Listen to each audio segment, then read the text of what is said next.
We have a medical issue with one of the pilots after a laser incident after takeoff, and we're going to return to Heathrow.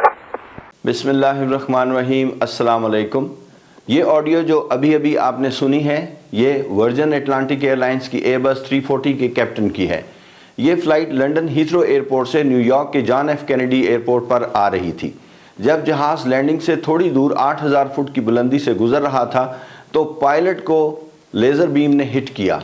इस flight के captain ने air traffic control को बताया कि को pilot को laser beam hit करने के बाद मेडिकल प्रॉब्लम हो गई है और वो समझते हैं कि John F Kennedy New York airport पर लैंडिंग महफूज नहीं है, इसलिए वापस लंदन हीथ्रो एयरपोर्ट डाइवर्ट करके जा रहे हैं। नए इस्लामाबाद एयरपोर्ट का इफ्तिताह हो चुका था और फ्लाइट्स आ जा रही थीं। गैर मुल्की एयरलाइंस एमिरेट्स, कतर, इत्तेहाद और टर्किश महफूज तरीके से इस एयरपोर्ट से ऑपरेट कर रही थीं।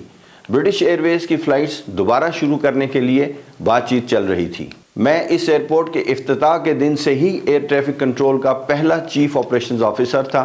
एक रोज़ रात 2 बजे मुझे रडार ऑपरेशन रूम से कॉल आई कि लैंड करने वाली PIA की फ़्लाइट ने रिपोर्ट किया है कि लेज़र बीम से कॉकपिट को हिट किया गया है। आपने अक्सर शादी वगैरह और शॉपिंग मॉल्स में लेज़र बीम सुर्ख या सब्ज़ रंग की देखी होगी जो दूर तक जाती हुई दिखाई देती है। यही या इस तरह की बीम अगर हवाई जहाज़ पर पॉइंट की जाए और पायलट उसे ऑब्ज़र्व कर ले तो कानून के मुताबिक उसे फ़ौरन एयर ट्रैफिक कंट्रोल को ये इन्फॉर्मेशन देनी होती है। 2 चीज़ें वो बताएगा। नंबर 1 कि उन्हें कोई नुकसान तो नहीं हुआ, और दूसरा लेज़र बीम किस तरफ से आई थी। रेडार कंट्रोलर इस इन्फॉर्मेशन को फ़ौरन नोट कर लेगा और अपने रेडार पर यह जगह मार्क कर लेगा, निशान लगा लेगा। इसके बाद ये रेडार कंट्रोलर सबसे पहले इस वाक़े की इतला मुझे देगा, क्योंकि मैं इस एयरपोर्ट का चीफ ऑपरेशंस ऑफिसर था, और फिर इसके बाद पुलिस कंट्रोल और कुछ और अहम नंबरों पर भी ये इन्फॉर्मेशन दे दी जाएगी। मैंने कॉल रिसीव कर ली और अपने ऑफिसर को SOP यानी पहले से तयशुदा तरीक़ाकार पर अमल करने का कहकर फ़ोन बंद कर दिया और दोबारा सो गया। कुछ देर बाद दोबारा मेरा फ़ोन बजा और जब मैंने फ़ोन कॉल अटेंड की तो दूसरी तरफ से पुलिस के SHO साहब थे, जो कि पुलिस की मोबाइल गाड़ी में बैठे हुए थे और इस इलाके में मौजूद थे जहां से ये लेज़र बीम आई थी। मैं कुछ हैरान भी हुआ। उन्होंने मेरा नंबर रेडार कंट्रोल से लेकर मुझे डायरेक्ट ही कॉल कर दी और बताया कि पुलिस की 2 गाड़ियां इस वक्त इस इलाके में पहुंच चुकी हैं।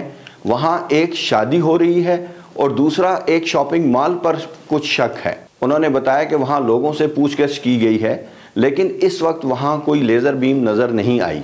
वो मुझसे मज़ीद कार्रवाई के बारे में पूछ रहे थे। हालांकि उन्हें मुझे कॉल नहीं करनी चाहिए थी, फिर भी मैंने उन्हें कहा कि आप अपनी कार्रवाई अपनी SOP यानी स्टैंडर्ड ऑपरेटिंग प्रोसीजर के तहत मुकम्मल करें और बेशक वापस चले जाइए। यहाँ आपको बताता चलूँ कि इस लेज़र बीम का इस्तेमाल गैर कानूनी है और इसकी बहुत सख्त कार्रवाई है। पुलिस इस तरह की इतलात पर फ़ौरन रेड करती है। इस लेज़र बीम के गैर कानूनी और ख़तरनाक होने की 2 मुमकिन वजूहात हो सकती हैं।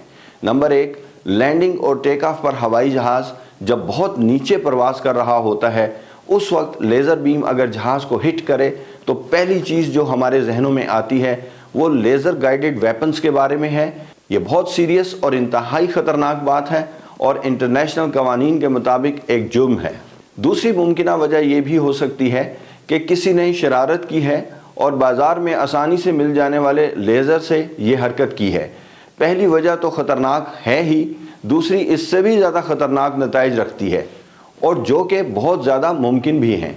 अगर ये लेज़र बीम जहाज़ के कॉकपिट विंडो पर हिट करे तो ये पायलट के लिए अचानक सामने से आने वाली शदीद तेज़ रोशनी है जो पायलट की तवज्जो हटाने का बायस बन सकती है। लैंडिंग और टेक ऑफ फेज़ इंतहाई ख़तरनाक होती है और दुनिया में 90% से ज़्यादा हादसात इसी वक्त में हुए हैं। इस वक्त पायलट का पूरी तरह अलर्ट होकर हवाई जहाज़ को उड़ाना इंतहाई ज़रूरी है। ये इंतहाई तेज़ रोशनी वक्ती तौर पर पायलट की बिनाई विजन को मुतासिर कर सकती है और हो सकता है पायलट को कुछ देर तक कॉकपिट में लगे हुए आलात और कंप्यूटर स्क्रीन पर लिखी हुई तहरीर नज़र ही ना आए। आप खुद अंदाज़ा लगा सकते हैं कि ये कितना ख़तरनाक हो सकता है। और अगर इस वक्त पायलट पहले ही कोई एमरजेंसी हैंडल कर रहा है तो और भी ज़्यादा तबाहकुन सूरत हाल पैदा हो सकती है। आपने वीडियो के शुरू में न्यूयॉर्क लैंड करने की बजाय फ़्लाइट को वापस लंदन हीथ्रो जाते हुए देखा। इस वजह से पायलट की बिनाई मुतासिर हुई और लोगों को किस दिक्कत और दुश्वारी का सामना हुआ ये आप अंदाज़ा लगा सकते हैं। اس لیزر ہٹ سے پائلٹس کی بینائی مستقل طور پر بھی خراب ہونے کا امکان ہے اور ایسا رپورٹ بھی ہوا ہے۔ پائلٹس کو ہر وقت نارمل اور اچھی آئی سائٹ یعنی دیکھنے کی صلاحیت چاہیے تاکہ وہ کاکپٹ میں لگے ہوئے آلات کو اچھی طرح دیکھ سکیں اور پڑھ سکیں اور باہر رن وے اور رن وے لائٹس اور ارد گرد کی جگہوں کو بآسانی دیکھ سکیں۔ میری اپنی تمام ویورز سے درخواست ہے کہ کہیں بھی اگر آپ ایسا ہوتے ہوئے دیکھیں تو لوگوں کو ایک دفعہ ضرور سمجھائیں کہ یہ ان کے لیے خود اور ہوائی جہازوں کے لیے کتنا نقصان دہ ہو سکتا ہے۔ ایئر ٹریفک کنٹرول میں جب بھی یہ رپورٹ ملتی ہے تو ہم اسے سیریس انسیڈنٹ کہتے ہیں اور انٹرنیشنل قوانین کے مطابق یہ رپورٹ سیفٹی کے اداروں کو بھیجنا لازمی ہوتی ہے تاکہ ان رپورٹس پر پائلٹس اور متعلقہ اداروں کے لیے ضروری ہدایات جاری کی جا سکیں اور قوانین بنائے جا سکیں۔ ہمارے لیے ایک اہم ترین پہلو یہ بھی ہے کہ اسلام آباد ایئرپورٹ پر لینڈ کرنے والی انٹرنیشنل ایئر لائنز، جیسے کہ میں نے ویڈیو کے آغاز میں ذکر کیا، اس طرح کے واقعات کو بہت سیریس لیتی ہیں اور وہ کوئی بھی ایسا فیصلہ کر سکتی ہیں جو نہ صرف ہمارے لیے بلکہ ہمارے ملک کے لیے بھی نقصان دہ ہو سکتا ہے۔ ہمیں بہت ذمہ داری کا ثبوت دینا ہے کیونکہ اسلام آباد ایئرپورٹ پر کئی مرتبہ یہ چیز پہلے بھی رپورٹ ہو چکی ہے جو ہم نے ڈسٹرکٹ ایڈمنسٹریشن کو میٹنگز میں بتائی تھی۔ امید ہے آج کی ویڈیو آپ کے لیے معلومات سے بھرپور رہی ہوگی، اور اگر آپ کو میری ویڈیوز میں ایوییشن سے متعلق ویلیو اور دلچسپ معلومات ملتی ہیں تو میرے چینل کو ضرور سبسکرائب کریں، ویڈیوز کو لائک اور شیئر بھی کیجئے۔ اللہ تعالیٰ آپ کو اپنی حفظ و امان میں رکھے، آپ کا سفر بخیر ہو۔ نیکسٹ ویڈیو تک کے لیے اجازت چاہتا ہوں۔ اللہ حافظ۔